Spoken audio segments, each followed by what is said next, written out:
Assalamualaikum warahmatullahi wabarakatuh. Halo Sobat LDM, gimana nih kabarnya? Semoga dalam lindungan Allah Subhanahu wa Ta'ala dan dalam keadaan sehat walafiat dimanapun kalian berada.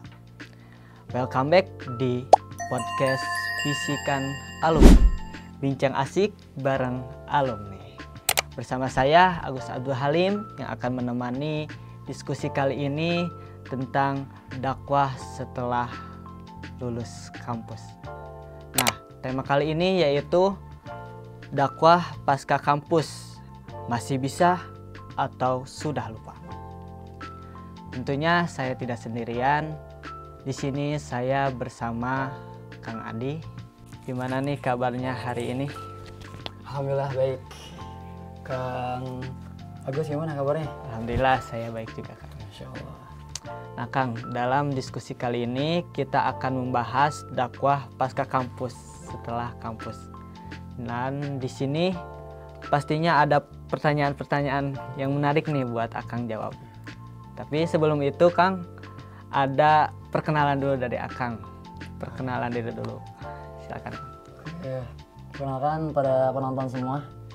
Penonton setia Bincang asik bareng alumni. Bincang asik bareng alumni. Nah kan nama saya Adi Wijaya. Kalau aslinya dari Bogor. Sama juga alumni dari Universitas Islam Negeri Bandung. Jurusannya Ilmu Al-Quran dan Tafsir, angkatannya 2020. Dan sama juga sama teman-teman semua berproses juga di lembaga dakwah mahasiswa gitu. Nah Kang, masuk ke pertanyaan ya Kang. Pertama nih, bagaimana sih perjalanan Akang sebagai anggota LDM dari sebagai anggota naik ke ketua lembaga dakwah mahasiswa? Bagaimana semangatnya Akang? Oke. Boleh Kang ceritakan. Kita nostalgia ya. Iya. Kita flashback ke zaman-zaman indah bersama dakwah gitu. Jadi kalau dulu Kang Adi itu kan emang punya motivasi pengen nerusin dakwah di sekolah. Jadi dulu sempat ikutan komunitas juga bareng teman-teman dari Bank Syariah Mandiri. Namanya tuh Sahabat Pelajar Indonesia. Dan itu emang masuknya tuh di ranah pendidikan sama beasiswa. Karena di sana juga ada kajian-kajian mentoring ya. Yeah. Jadinya pengen ngelanjutin supaya emang siklusnya tuh nggak cuma berhenti di sekolah gitu, tapi juga berlanjut ketika kita kuliah, dan pengen nyari circle-circle yang positif, yang asik juga, terus pengembangan intelektual spiritual. Akhirnya berlabuhlah di lembaga dakwah mahasiswa untuk pilihannya, karena udah ngepoin juga nih LDM tuh sebelum masuk UIN gitu. Ya, alhamdulillah dari situ mulai aktif dan jadi anggota dulu tentunya sama teman-teman ya, nggak kayak langsung jadi wapres enggak ya. Jadi kita dari awal dari bawah dulu anggota, terus juga jadi staff. Kalau dulu Kang Adi karena suka bersosial dan orangnya emang termasuk yang ekstrovert gitu, lebih seneng membaur bersama banyak orang. Jadi dulu masuknya bidang apa coba? Humas. Bukan. Oh bukan. Pengabdian PPM. Ya PPM. Oh, iya. Pengabdian pembinaan masyarakat ya. Iya. Jadi masuk ke PPM jadi staff karena dulu tuh COVID. Saya angkatan COVID. Jadi. Dulu COVID karena terbatas juga, cuman masih kayak berangsur-angsur gitu. Jadi ada agenda offline-nya. Agenda offline yang pertamanya itu berkah lah pokoknya. Agenda bersih-bersih masjid. Nah di situ mulai kenal sama orang-orang LDM secara langsung gitu. Gimana orangnya, gimana karakternya. Oh ternyata asik juga ya. Nggak sesuai sama framing kan, kalau framing lembaga dakwah atau orang-orang yang ada di dakwah itu kaku soleh teing gitu, gak cocok buat aku yang astagfirullah gitu. Tapi ternyata mereka juga asik-asik orangnya gitu, santai-santai ya sebagaimana orang pada umumnya kan. Terus akhirnya mulai nyaman di LDM, terus ngikutin programnya juga sebagai staff aktif, dan di akhir kepengurusan ada tawaran dari dulu tuh ketumnya Kang Fatan kan, Kang Fatan, terus ke Kang Malik karena aktif dulunya di LDM, akhirnya ada tawaran buat jadi ketua bidang pengabdian PPM, pengabdian pembinaan masyarakat. Akhirnya karena ada tawaran, sempat mikir-mikir juga kan, karena kan Kang Adi itu nggak cuma sekedar kuliah, tapi juga aware dia juga beasiswa KIPK, jadinya harus mondok. Terus pondoknya juga kan punya regulasi, jadinya mikir-mikir kan. Akhirnya setelah tabayun sama pimpinan pondok, terus juga pengurus pondoknya, dibolehkanlah ikut secara aktifnya gitu. Akhirnya diterima tawarannya untuk menjadi ketua bidang pengabdian pembinaan masyarakat. Itu zaman Kang Malik. Terus akhirnya secara singkatnya adalah di akhir kepengurusan itu yang namanya musyawarah anggota, dan Kang Adi direkomendasikan sama teman-teman pengurus intinya buat jadi ketua umum. Dan setelah musyawarah, setelah teman-teman memilih, Kang Adi qadarullah jadi ketua umumnya gitu. Insyaallah. Oh, udah ya gitu. Insyaallah banget ya, dari perjalanan anggota hingga ke kabid hingga ketua umum. Nah Kang, pastinya gak enteng gitu ya Kang jadi ketua umum lembaga dakwah mahasiswa ini. Nah gimana nih strategi Akang untuk menghadapi permasalahan sebagai ketua umum lembaga dakwah mahasiswa? Oke, pertanyaannya menarik ya. Kalau misalkan teman-teman pasti menjadi pemimpin untuk dirinya sendiri gitu. Jadi konteks pemimpin yang sebenarnya itu bukan berdasarkan struktural, tapi juga personal masing-masingnya gitu. Karena kita kan sebagai manusia pastinya punya suatu komunitas atau punya keluarga juga, punya teman-teman. Dan kalau misalkan point of view-nya sebagai ketua umum lembaga dakwah mahasiswa, tentunya kita memimpin banyak orang, banyak kepala, banyak pemikiran. Dan di situ konflik itu bukan sebuah hal yang aneh, tapi juga niscaya gitu. Ada sebuah hal yang wajar. Dan ketua umum itu adalah orang yang harus paling sabar. Dalam artian namanya kritik, saran, terus juga cercaan, omongan, itu udah hal yang lumrah gitu. Kita menyikapinya seperti apa? Kritik, saran, atau cercaan itu akan menjadi sebuah hal yang bermanfaat ketika kita menanggapinya secara positif. Artinya hal-hal yang sifatnya konstruktif atau membangun, kita ambil, kita terima, kita coba untuk refleksikan. Nah, sekiranya bisa diterapkan, terapkan. Tapi sekiranya yang destruktif, yang negatif, itu kita buang gitu. Jadi kita harus mewadahi ya saran-saran ataupun hal-hal yang disampaikan dari anggota. Itu yang pertama. Jadi penting ya untuk manajemen konfliknya gitu. Dimana ketua umum itu bukan seorang yang mutlak dari apa yang dia ucapkan gitu. Tapi dia juga punya peran untuk mewadahi, untuk mengakomodasi dari saran-saran anggota. Yang tentunya ketua umum juga bukan orang yang sempurna ya. Tapi ada celah-celahnya juga. Ketika ada perbaikan, ketika ada masukan, kita terima, kita lapang dada. Karena nggak semua orang bisa berlapang dada ketika menerima kritikan atau saran. Itu yang penting. Skill dimana kita melapangkan dada untuk menerima masukan-masukan. Terus selain daripada itu, jadi ketua umum juga tentunya harus memahami dari karakter-karakter anggotanya. Terus dari pengurus intinya gitu. Dari ketua bidangnya. Karena ketua bidang ini akan menggerakkan divisi dan juga staff-staffnya gitu. Dan kita harus mengetahui bagaimana treatment dari setiap orang-orang yang menjadi pelopor ataupun penggerak di masing-masing bidangnya. Mungkin ada orangnya tuh yang pendiam, ada orangnya tuh kalau misalkan cerita harus ditanya, ada orangnya tuh misalkan yang memang dia terlalu aktif, ada orangnya yang memang dominan. Nah, bagaimana kita nge-treatmentnya? Itu jadi penting untuk memahami orang lain juga gitu. Terus selain itu juga jadi ketua umum ya, kalau misalkan konteksnya lembaga dakwah, harus tahu gimana sebuah moral dan juga nilai di lembaga dakwah itu sendiri. Jadi harus tahu batasan-batasan, anggota-anggotanya tuh seperti apa gitu. Mungkin ada yang melewati batasan, gimana sikap kita. Mungkin ada orang-orang yang mulai nggak nyaman, gimana sikap kita. Jadinya harus mengetahui juga moralnya, etiknya gimana, peraturannya seperti apa. Dan menjaga dari kenyamanan anggota itu sendiri gitu. Karena kan pastinya nggak mudah ya kita menjalani masa kuliah dengan organisasi dan biar orang itu aktif, terus juga dia berkontribusi dan bermanfaat untuk dirinya sendiri seperti apa. Itu juga salah satu kontribusinya dari ketua umum. Itu mungkin secara singkatnya gitu. Oke, baik. Itu ya sobat LDM, pengalaman dari Kang Adi sebagai menjadi ketua umum atau ketum dari lembaga dakwah mahasiswa. Sebagai ketua itu bisa jadi triks atau strategi, bisa diambil hikmahnya ya. Umumnya untuk kita semua atau bagi laki-laki gitu ya khususnya.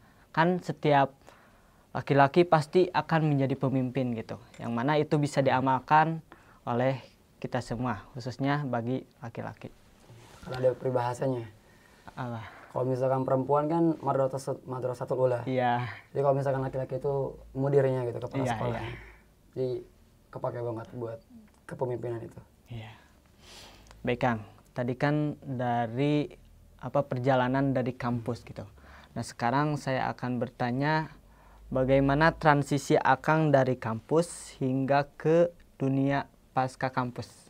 Apakah Akang merasakan shock gitu? Oh, dunia kerja dunia luar ternyata gini gitu. Nah, bagaimana Kang? Boleh diceritakan transisinya? Kita bikin compare dulu mungkin ya perbandingan. Kalau misalkan di dunia kampus itu kan memang sebenarnya cukup luas juga ya cakupannya. Karena kan kita bertemu dengan orang-orang dari berbagai daerah. Terus juga dari berbagai daerah itu mempunyai kulturnya, punya budayanya. Dan itu adalah sebuah refleksi ataupun cerminan, itu adalah Indonesia gitu. Makanya kampus itu adalah cocok untuk kita memahami bagaimana kultur ataupun nilai-nilai yang ada di daerah-daerah lain. Tapi ketika kita coba turun ke masyarakat, tentunya ada hal-hal yang tidak kita rasakan ketika di kampus. Misalnya kalau di kampus kan kita mungkin tidak terlalu intens ya, tidak terlalu hidup di sana 24 jam.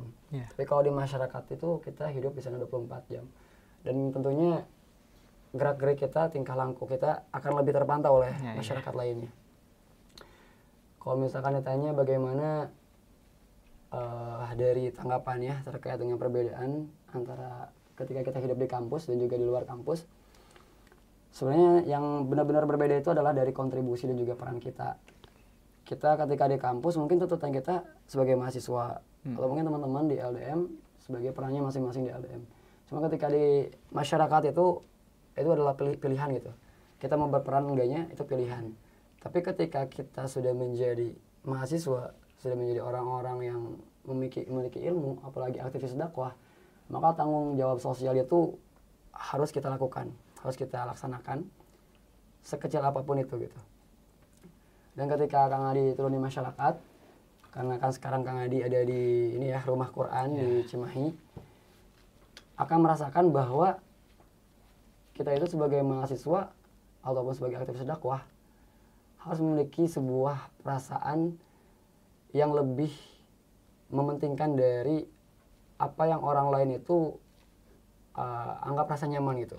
Misalkan kita mengetahui bahwa orang lain itu memiliki kesalahan ataupun kekurangan, tapi tidak semata-mata kita langsung menyalahkannya gitu. Kalau di masyarakat itu ada yang namanya dulu pendekatannya dulu, terus juga saling pendekatannya, ada juga coba kita lakukan cara-cara yang lebih hikmah gitu ya, cara-cara yang lebih baik.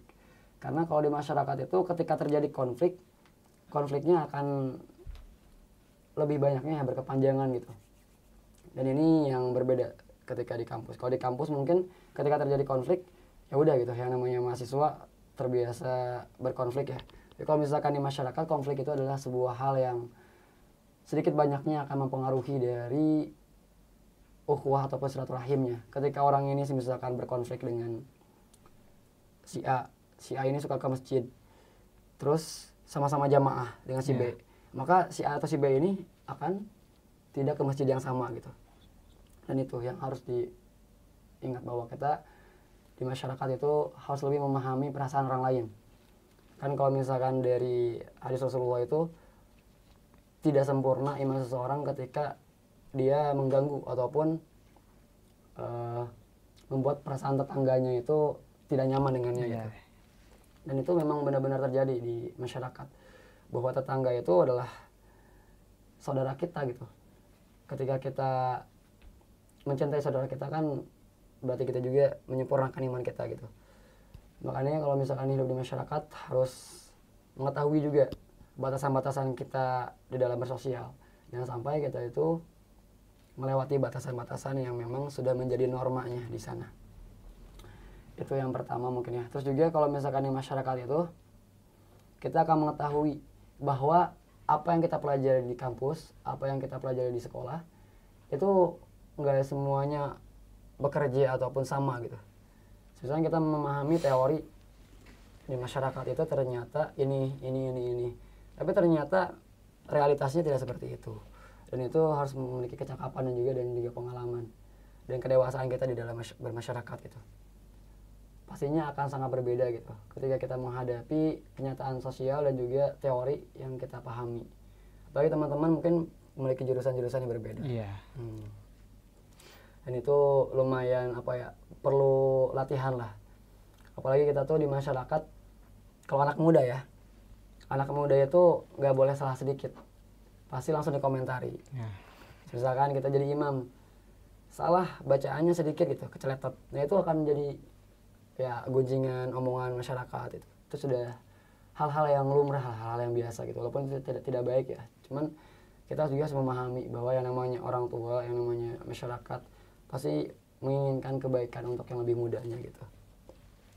Jadi cukup berbeda ya, apalagi ketika kita orangnya itu misalkan udah saya mah gimana yang tua aja gitu, gimana masyarakat aja, saya mah nggak mau ikut-ikutan, udah saya mah kalau misalkan disuruh ini baru gitu. Tentunya hal-hal seperti itu harus kita rubah gitu. Apalagi anak muda harus memiliki peran kontribusinya. Tentunya dengan porsinya masing-masing. Baik Kang, terima kasih. Lalu Kang, kan ada dalam lingkup lembaga dakwah mahasiswa Kang. Nah, bagaimana menerapkan ruh dakwah gitu dalam dunia pasca kuliah? Kalau misalkan ruh dakwah ya, semangatnya gitu. Sebenarnya kalau misalkan manusia kan sifatnya itu jangankan semangat ya, iman juga yazidu wa yanqus gitu. Kadang naik, kadang turun. Itu hal yang manusiawi lah. Cuman kalau misalkan kita ditanya gimana solusinya, gimana caranya. Nah, kalau misalkan Kang Adi sendiri, yang pertama seperti yang dikatakan Rasulullah, kalau misalkan kita nyari lingkungan itu lingkungan yang memang baik sebagai lingkungan yang paling dekat dengan kita. Ketika kita berteman dengan orang yang penjual minyak wangi, kita minimal wangi ya. Jadi kalau misalkan kita dengan yang tukang besi, ya kita kecipratan apinya mungkin, atau mungkin baunya menempel juga. Jadi lingkungan itu penting. Lingkungan itu penting yang pertama. Tapi jangan juga kita membatasi lingkungan atau pertemanan kita. Kalau misalkan kita memilih teman dekat, memilih partner, entah itu partner yang sifatnya komunitas atau partner yang pengajiannya, itu pilih-pilih.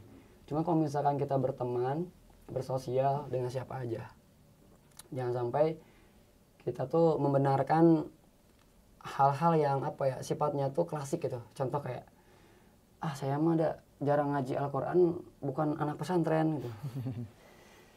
Saya mah nggak bisa tajwid dan nggak pernah belajar tajwid gitu. Saya mah sholatnya nggak tepat waktu karena jauh dari masjid gitu. Nah itu hal-hal yang tidak boleh dinormalisasikan. Misalkan lagi futur, saya mah futur juga ada teman kosannya jarang hudang subuh gitu, jarang bangun subuh. Itu hal yang salah. Kalau misalkan menurut Ustadz Rahmat itu pendiri gerakan-gerakan dakwah juga Indonesia. Kalau kata beliau itu jangan pernah menyalahkan bagaimana pengaruh terhadap diri kita kepada lingkungan. Tapi tanyakan apa pengaruh kita terhadap lingkungan itu. Jadinya walaupun lingkungannya misalkan kurang baik atau negatif, tapi pernahkah kita bertanya kepada diri kita, kita mewarnai lingkungannya atau enggak? Kita memberikan pengaruh juga kepada lingkungannya atau enggak? Atau mungkin kita hanya sebatas terbawa gitu, terbawa arusnya. Karena pada hakikatnya, pada yang sebenarnya itu, kita itu ya gimana kita gitu. Begitu juga dengan orang lain. Ketika orang lain tersebut buruk atau mungkin kurang baik, ya coba kita perbaiki gitu. Jangan kita tuh mau enaknya aja. Saya mah di lingkungan yang soleh-soleh aja weh. biar sayanya ke bawah soleh, ya emang nggak salah sih. Iya, iya. Cuman coba teman-teman juga main sama teman-teman yang mungkin dalam tanda kutip ya jauh dari agama, orang-orang yang termarginalkan, orang-orang jalanan, orang-orang yang menurut teman-teman teh iya mah bau neraka gitu. Jika panitia surga gitu. Iya. Ya coba main-main ke orang-orang yang seperti itu gitu. Teman-teman itu kan aktivis dakwah. Dakwah itu tidak hanya kepada orang-orang yang soleh. Teman-teman tidak hanya soleh secara personal, tapi juga harus soleh secara sosial. Jadinya kita nggak cuma soleh, tapi juga muslih. Tidak hanya soleh, mensolehkan diri, tapi juga mensolehkan orang lain. Dan itu sebenarnya kewajiban utama dakwah gitu. Ya kalau misalkan teman-teman ngiranya, saya mah belum baik Kang. Saya mah masih penuh dosa. Kayak lagu Awkarin ya. Saya mah masih jauh lah dari soleh. Ya justru itu teman-teman investasi gitu. Coba ngajak orang lain buat bareng-bareng baik, buat bareng-bareng soleh. Ada hadis dari Bukhari sama Muslim. Jika kita memberikan hidayah kepada orang lain lewat perantara kita, itu lebih baik daripada sinar matahari yang menyinari dari timur ke barat. Berarti sinar matahari itu kan menyinari semuanya ya, gak ada yang luput kan. Artinya ketika kita mampu menjadi perantara kebaikan, hidayah orang itu menjadi baik. Misalkan orang ini taruhlah ya, suka pacaran. Iya. Terus kita ingatin, hari kamu manfaat pacaran teh apa? Buat ini weh, biar aku teh nggak ini kena mental health misalkan. Biar ada yang nemenin sleep call. Hari kamu tahu nggak? Kan kamu Islam. Pernah belajar kan kita tuh nggak boleh mendekati zina. Oh iya ya. Terus hari aku nanti kesepian gimana? Ada teman-teman, ada orang tua kamu.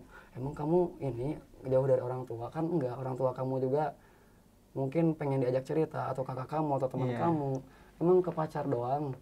Udah pacaran mah udah nikah gitu, bukan sebelum nikah gitu. Terus orang itu sadar ternyata dapat hidayah. Kata Rasulullah, ini tuh lebih baik daripada sinar matahari yang menyinari timur ke barat. Berarti dalam artian ini tuh kan sebuah ini ya, analogi gitu. Berarti lebih baik daripada dunia dan si isinya. Coba kalau misalkan teman-teman di LDM ternyata nih Kang Eliza ngebuat konten, misalnya konten dakwah, jual weh, ada yang nontonnya teh, Masya Allah. Ya ngingetin sholat ya nanti ke Korea, ke ngepost rank gitu. Ya oleh ke masjid sholat jamaah, coba ya tak, pahalanya tuh tidak berkurang sama sekali. Orang yang sholatnya yang kita ingatkan dapat pahala, kita pun sama dapat pahala seperti orang yang mengerjakan ibadah tersebut. Apalagi orang yang misalkan suka mabuk-mabukan, suka berzina, ataupun orang-orang yang melakukan dosa besar, ketika kita dakwahi dengan cara yang baik dan dapat hidayah, kan hidayah itu hak Allah ya, tapi kita jadi perantaranya, maka lebih baik daripada dunia dan seisinya. Berarti lebih kaya daripada Bill Gates. Itu. Jadi teman-teman itu jangan terfokus dakwah teh. Udah saya mah mau dakwah ke orang-orang yang soleh aja Kang. Soalnya saya mah hoream udah bawa rokok, bawa minuman. Ya mah jauh dari saya mah udah baik gitu. Udah asup LDM yang kapangi jelema baik, embung kapangi jelema nusak maksiat. Ya teman-teman lihat Rasulullah gitu. Rasulullah gimana dakwahnya? Kalau teman-teman patokannya dakwah itu di zona nyaman aja, jangan berdakwah. Rebahan aja gitu. Biar zona nyaman sambil scrolling. Kalau dakwah nggak ada durinya, kalau dakwah nggak ada terjal-terjalnya, kalau dakwah nggak ada ombaknya, berarti kita nggak berdakwah. Kita belum merasakan bagaimana dinamika berdakwah. Ya dakwah mah pasti nggak enak atuh. Iya. Soalnya balasannya mahal. Balasannya surga gitu. Balasannya ridho Allah. Kalau misalnya kita pengen dapet hal-hal yang bagus, dapat nilai A, kudu belajar heula, kudu ngerjakan ulangan, harus hadir, nggak boleh absen. Itu cuma dapat nilai A, apalagi ini dapat ridho Allah gitu. Teman-teman berdakwah kan menjadi kewajiban kolektif ya, menjadi kewajiban individu gitu. Ya pasti nggak enak gitu. Salah satu teman-teman bukti nyatanya telah berdakwah yang mendapatkan perasaan-perasaan ujian itu gitu. Saya mah capek Kang, dakwah teh. Jelema teh staf-staf saya diajakan ke kegiatan agenda apaan apaan lah ya. Apalagi yang jadi kabinnya, kok saya nunya konsep, saya nu ngagawean, saya nu bikin konten. Ya itu mah proses ya teman-teman ya. Yang namanya mendidik, yang namanya perjalanan pasti nggak mulus. Apalagi kita kan masih belajar, masih mencoba untuk menjadi baik gitu. Ya pasti ada aja rintangannya gitu. Jadi teman-teman fokuskan untuk meluaskan kebermanfaatan, fokuskan untuk meluaskan kebaikan, karena bakal menjadi investasi nggak cuma di akhirat sebenarnya, tapi di dunia juga. In asantum li anfusikum wa in asatum falaha. Ketika kita menanam kebaikan teh, kebaikannya akan kembali lagi ke kita gitu. Begitu juga ketika wa in asatum falaha, ketika kita menanam keburukan nih, misalkan si ieu kurang tah gawean motorna kempesan, mungkin kita akan mendapatkan keburukan yang lebih atau mungkin yang sama juga. Jadi ketika teman-teman berdakwah, teman-teman melakukan kebaikan, percaya Allah mah sebaik-baiknya pemberi ganjaran, sebaik-baiknya pemberi pahala. Pasti akan mendapatkan kemudahan hidup, mungkin lagi UTS-nya dimudahin, mungkin dapat restu orang tua buat ngapain gitu ya, buat misalkan buat belajar di sini, belajar di situ, atau mungkin orang tuanya sok iya gitu ngiriman jadinya setiap bulan teh nambahan wae. Mungkin wasilahnya dari kita melakukan kebaikan-kebaikan, dari menolong agama Allah. Itu. Oke, siap Kang. Begitu dalam ya pengertian dari dakwah, apalagi di dunia pasca kampus gitu, yang mana tantangannya berat. Tapi itu menjadi salah satu tugas untuk kita sebagai pendakwah gitu. Bukan hanya dakwah terhadap yang sudah benar gitu, tetapi kita harus bermaslahat kepada semua gitu. Lalu Kang, bagaimana saran Akang atau pendapat Akang terhadap ikut sertaannya alumni terhadap adik-adiknya, bagaimana, seberapa penting nih peran alumni terhadap adik-adiknya? Kalau misalnya kita berbicara alumni, sebenarnya alumni itu salah satu tubuh juga dari bagian dakwah kita. Jadi kalau misalkan teman-teman udah lulus dari kampus, teman-teman tuh kalau misalkan udah berdakwah ya terus berdakwah. Cuman caranya yang berbeda, caranya yang masing-masing. Kalau misalnya kita udah alumni, apa kontribusi kita terhadap organisasi atau mungkin perkumpulan kita? Tentunya yang pertama adalah coba kita support secara moralnya.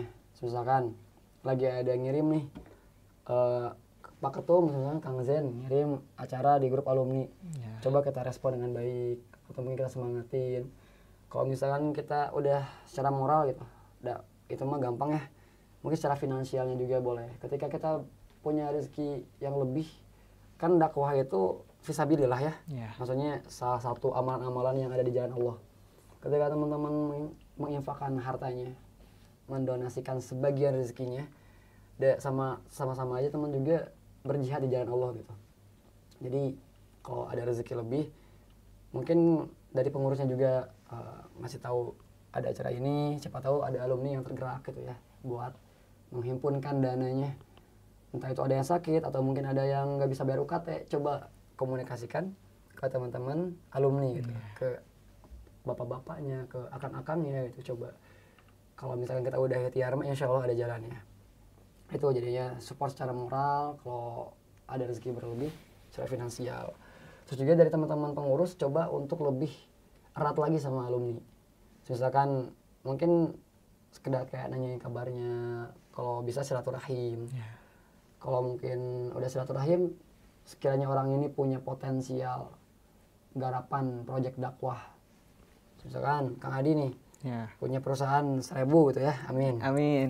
Terus teman-teman pengen sponsoran di acara Milad LDM Festival gitu, atau kajian syiar. Terus Kang Adi teh, oke, kita kerjasamanya ini. Sok weh, nanti teman-teman yang manajemen yang di lapangan. Kan alumni juga pasti adalah gitu ya, harapan buat diikut sertakan untuk dakwah di lingkungan kampus gitu. Cuman kita tuh nggak tahu karena kita nggak pernah silaturahim, nggak pernah nanyain kabarnya gitu, nggak pernah coba untuk ngumpulin data-data alumninya, siapa aja nih yang potensial, siapa aja yang alumni itu sekiranya punya senjata atau punya power, punya kekuatan buat ngedukung dakwah kampus itu. Coba teman-teman inventarisir ya data-data alumni, mungkin ada yang jadi BUMN, punya lowongan gitu ya, LDM alumninya mungkin belum punya kerja, siapa tahu kan ada rezekinya di sana. Atau mungkin ada yang di travel, teman-teman misalkan mau naik haji umroh dapat potongan harga kemarin gitu. Ataupun yang lainnya gitu, pasti ada kebermanfaatan, mau itu secara komunalnya, secara kelembagaan atau secara personalnya gitu kepada kita sendiri gitu. Jadi yang pertama adalah menghubungkan antara pengurus dan juga alumninya. Kalau udah dihubungkan, coba kita follow upnya mau apa aja bebas, mau bentuk kerjasama, mau bentuk coba kita untuk hal-hal yang lainnya, itu silahkan gitu.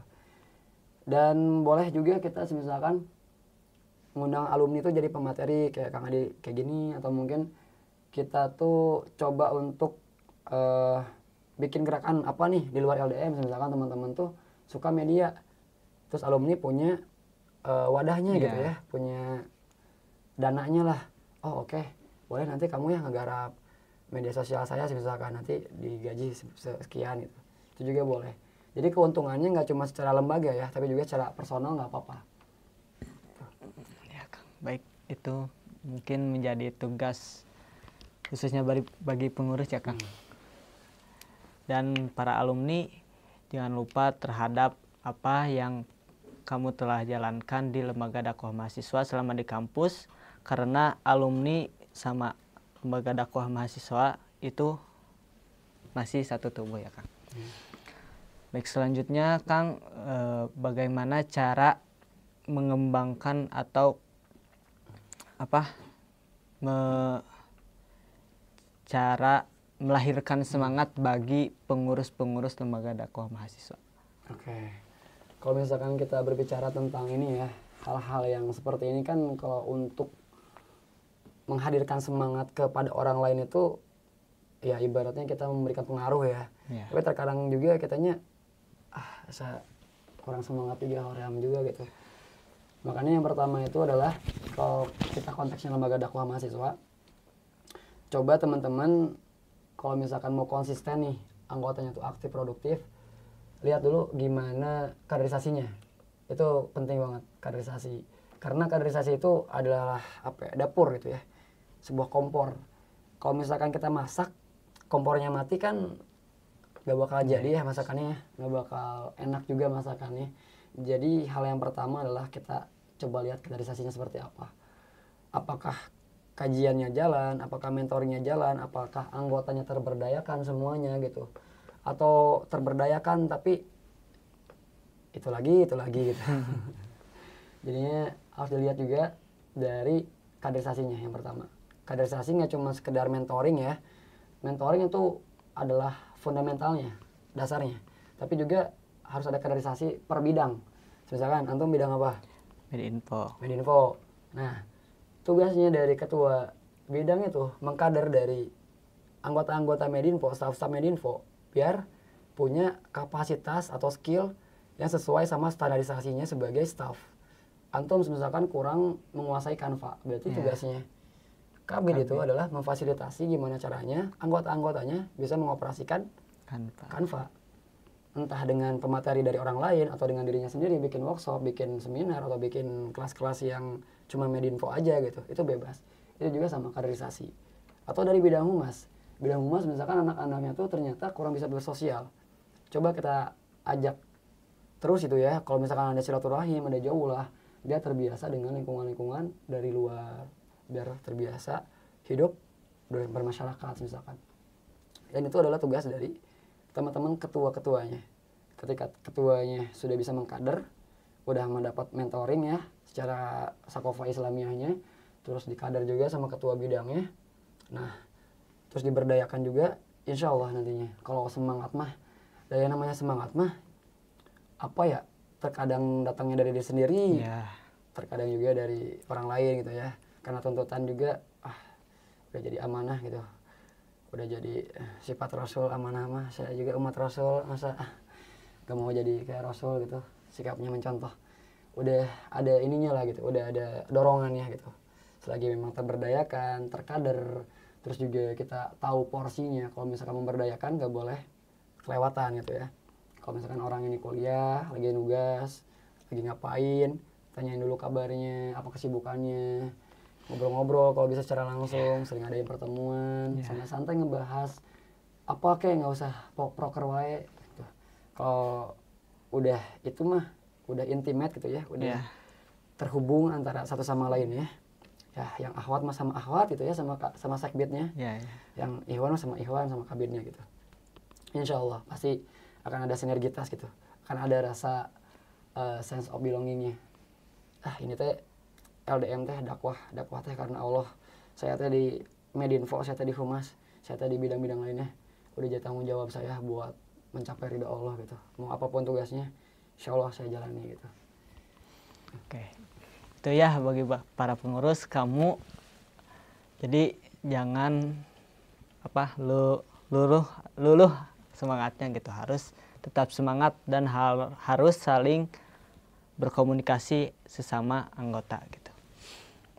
Nah mungkin ini pertanyaan terakhir, yaitu tentang bagaimana sih Akang terhadap anggota LDM supaya pasca kuliah gitu tetap tetap menjalankan dakwahnya. Jadi gak lupa gitu. Jadi kan sudah disinggung kan di awal dakwah pasca kampus, masih ingat atau sudah lupa. Nah ini pertanyaan terakhir, yaitu bagaimana strategi agar sudah kampus itu tidak lupa akan dakwah.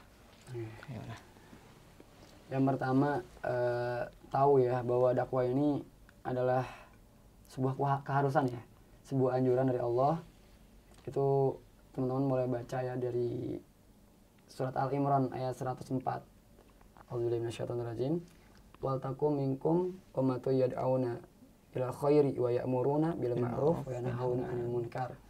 Ini luar biasanya. Wa ulaika humul muflihun.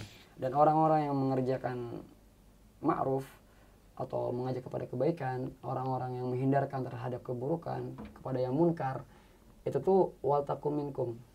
Ada segelintir orangnya. Dan menjadi sebenarnya gak cuma segelintir, mungkin orang-orangnya yang melakukannya segelintir, cuman kewajiban ini atau keharusan ini sudah menjadi kewajiban secara individualnya gitu. Tentunya dakwahnya itu sesuai porsinya ya, gak harus dakwah secara lisan, gak harus dakwah secara misalkan kayak kita di mimbar, atau mungkin kita membuat hal-hal yang besar, mungkin dari hal-hal yang kecil. Contoh teman kosan kita gitu, lagi waktu sholat nih azan, coba diingatkan secara baik-baik, itu juga dakwah. Kan dakwah itu mengajak ya, mengajak bukan mengejek gitu. Jadinya kita coba ajak secara baik-baik sesuai dengan kemampuan kita. Itu jadi memahami dulu nih, dari dasarnya itu emang dakwah keharusan ya bagi semua umat Islam. Terus yang keduanya adalah komitmen kita. Kita tuh punya potensi apa? Antum misalkan suka apa? Suka bikin video. Suka bikin video? Iya. Nah, optimalkan bikin video atau passion kita, hobi kita untuk berdakwah.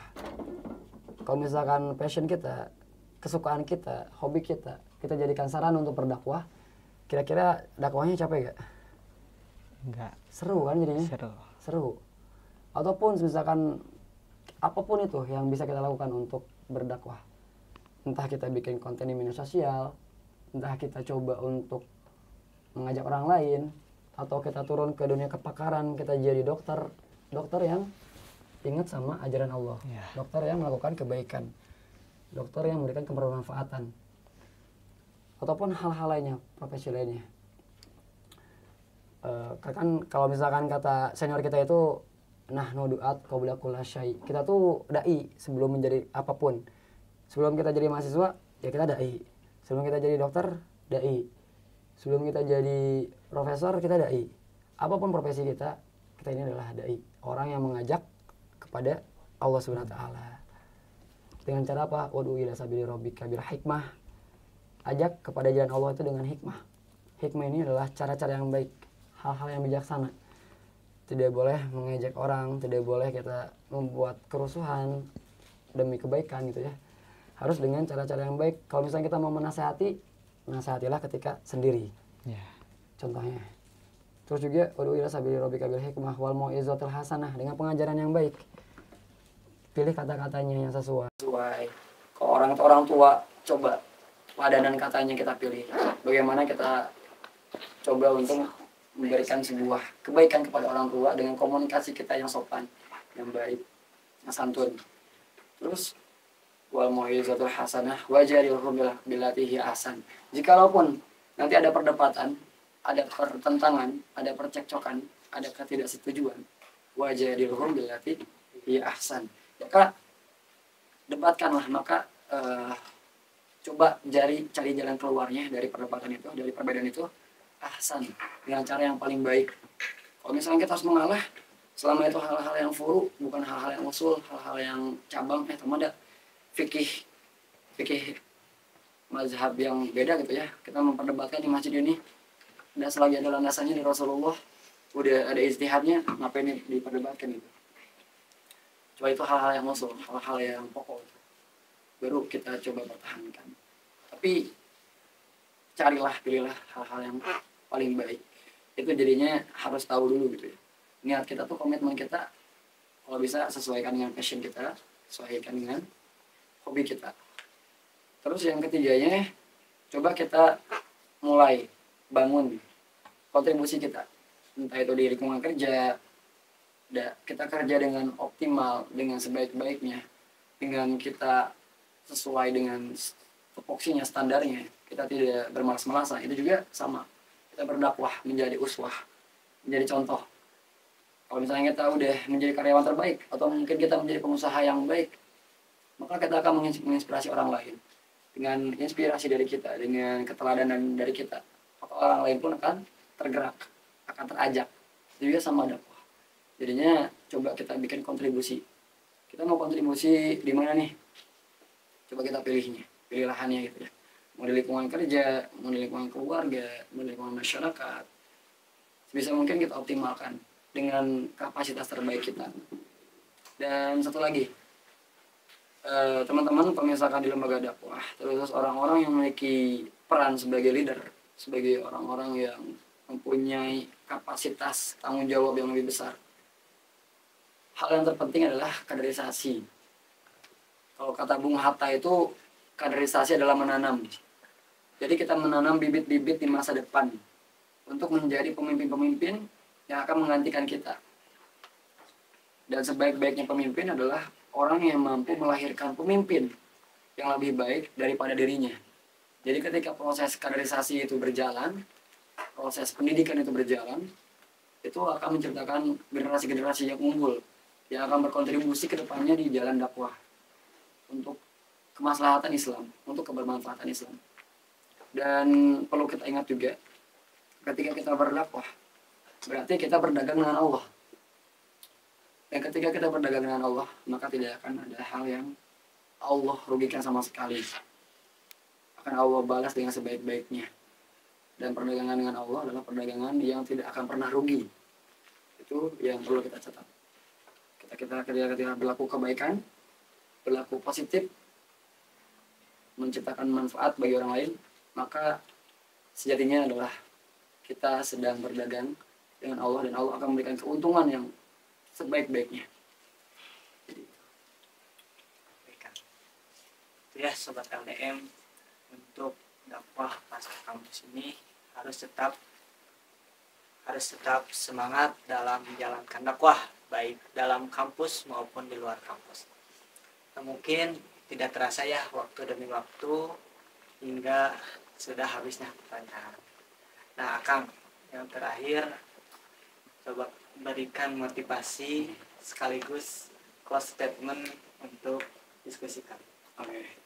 Kalau dari Kang Adi mau ngambil dari buku Reformasi Dakwah ya, karyanya sama juga dari aktivis dakwah kampus. Ini dari Bang Ari ya, Bang Ari Ketua Salam UI, kalau nggak salah 2016. Beliau tuh memberikan informasi bahwa kenapa sih kita tuh sebagai lembaga dakwah kampus atau aktivis dakwah kampus tuh nggak greget gitu, nggak apa ya, nggak optimal, nggak maksimal gitu dakwahnya. Kata beliau, yang pertama itu adalah anggota lembaga dakwah tidak sefrekuensi atau tidak memahami tugas dan juga tanggung jawabnya. Itu yang pertamanya. Jadinya masih apa ya, mispersepsi gitu. Saya teh di bidang media teh mau ngapain ya? Apa cuma bikin konten, terus bikin konten teh yang bagus aja atau isinya juga gimana gitu. Jadinya perlu dipahamkan dulu. Perlu kita satu frekuensikan. Jadinya landasannya itu harus dikuatkan dulu. Jadinya frekuensikan staf-staf kita atau anggota-anggota kita. Terus yang kedua adalah adanya sebuah pandangan pemisahan antara satu bidang dan bidang lainnya gitu. Misalkan bidang media, bidang humas. Saya mah sama bidang humas kan beda bidang gitu. Nah, udah masing-masingnya nggak bakal kerja sama gitu. Nah itu tuh hal-hal yang salah, hal-hal yang kurang tepat, keliru. Emang kalian itu punya bidang masing-masing, punya tugasnya masing-masing, tapi antara bidang satu dengan bidang yang lainnya tuh menjadi sayap dakwah gitu. Biar apa? Biar dakwah ini terangkat, biar terbang, biar terluaskan. Ketika sayap-sayap dakwahnya ini memiliki sebuah kebutuhan, maka harus disinergikan. Kalau misalkan kayak ini, oh ternyata ada bincang alumni, ternyata bidang media yang ngolah kontennya, terus yang rekamnya dari humas yang menghubungkan ke alumninya. Jadinya antara bidangnya itu tidak tersekularisasi gitu, tidak terpisahkan. Karena kan kita tujuan dakwahnya lillahi ta'ala ya, dan kita dakwah tuh di LDM nya lembaga dakwah mahasiswa. Jadinya pada yang hakikatnya itu kita tuh sebenarnya ya sama gitu ya, antara bidang humas, bidang media, bidang SDI, sama-sama untuk mendidik, menyiarkan dan juga membina generasi agar lebih baik lagi ke depannya dan juga menjadi sebuah orang-orang yang bernahi munkar dan juga beramar ma'ruf gitu. Itu yang perlu diingatkan ya, bahwa kita itu bukan terpisahkan oleh bidang gitu. Walaupun kita berbeda bidang, harus bisa saling bersinergi, bekerja sama. Jadinya tidak boleh terpisahkan antara bidang satu dan bidang yang lainnya. Kalau ada acara yang berbentrok kan, coba dicari jalan tengahnya. Oh ini segmennya beda nih, segmentasinya berbeda. Misalkan ini segmentasinya buat di media sosial, buat orang-orang apa gitu, misalkan buat media yang lebih luas. Terus ada ternyata di hari Jumat ini acara syiar, dan syiar mah acaranya di masjid, berarti berbeda kan, punya waktunya dan tempatnya masing-masing. Jadi nggak usah dibentur-benturkan gitu. Itu yang kedua. Jadinya jangan kita berpandangan sekuler terhadap bidang ya. Bidang ini mah udah bidang ini mah udah bidang ini. Tapi saling bersinergi. Terus yang ketiga untuk teman-teman pengurus juga dan untuk teman-teman anggota lembaga dakwah mahasiswa, harus bisa meningkatkan dari kualitas kita tuh. Seperti apa sih aktivis dakwah yang berkualitas itu? Ya minimal 2 lah ya, bermental baja dan juga istiqomah.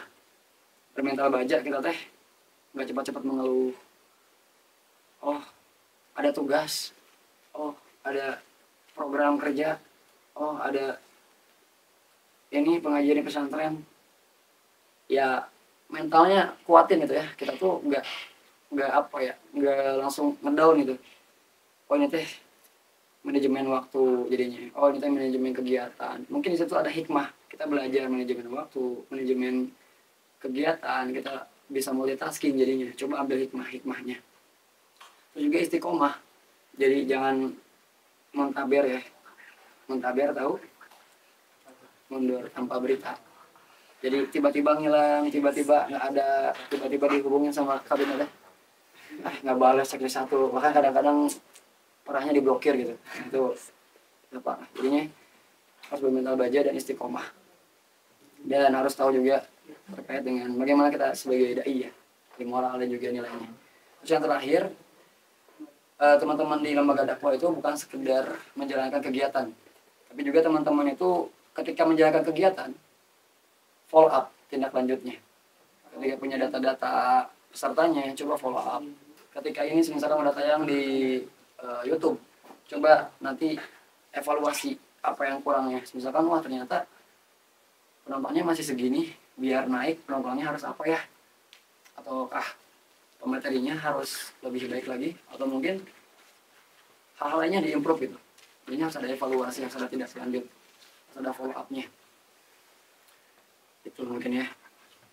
Dan harus lebih dioptimalkan lagi dari apa yang kita jalankan hari ini. Besoknya tuh harus lebih baik lagi gitu. Ya, Sobat LDM, dari diskusi kali ini tentang dakwah pasca kampus, bisa kita ambil hikmahnya apa yang kita dapat dari pengalaman hebat Kang Adi ini, bisa ambil yang baiknya, tentunya yang buruknya bisa kita ambil. Nah, semoga dalam diskusi ini, dengan diskusi ini kita tercerahkan gitu dari ilmunya. Nah, juga saya ucapkan terima kasih kepada Akang yang sudah menyempatkan datang dalam diskusi kali ini. Terima kasih banyak, walaupun ada kegiatan di lain ini, Akang menyempatkan datang. Lalu mungkin sudah cukup ya untuk diskusi kali ini. Untuk kalian yang sudah nonton, terima kasih. Mudah-mudahan kalian dalam lindungan Allah dan tetap ada pada jalan dakwah. Jangan lupa subscribe, Iya. share, like, komen sebanyak-banyaknya. Like, komen, subscribe. Apalagi anggota LDM-nya tuh. Ya. Itu ya. Jadi tadi termasuk ya terpecut gitu oleh Kang Adi, baik kepada anggotanya, pengurusnya, mungkin masuk kepada alumninya. Mungkin saja yang dapat saya sampaikan, saya sebagai moderator kali ini. Mohon maaf bila banyaknya kesalahan. Mungkin ditutup dengan pantun. Bila ada sumur di ladang, boleh kita menumpang mandi. Bila ada umur yang panjang, boleh kita berjumpa lagi. Sekian dari bisikan alumni kali ini. Billahi taufiq wal hidayah. Wassalamualaikum warahmatullahi wabarakatuh. Waalaikumsalam warahmatullahi wabarakatuh.